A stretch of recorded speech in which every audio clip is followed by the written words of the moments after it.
Hey, this is my review for the Native deodorant. This is the Lavender and Rose scent. It's paraben free, aluminum free. So I like that because I like to use aluminum free and natural deodorants. This one's great, at least for me. It doesn't leave any stains or anything.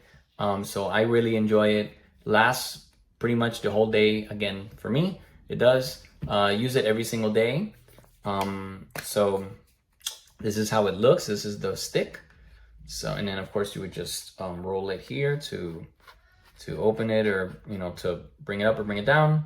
What I really like, of course you can't smell it, it's a video, but it just smells really, really good.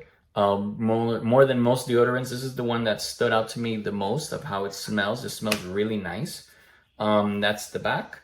And yeah, it lasts quite a while. Wouldn't it lasts as long as a regular deodorant would. So there's nothing out of this world, but I really like it. I like the packaging. I like it looks very clean, very simple.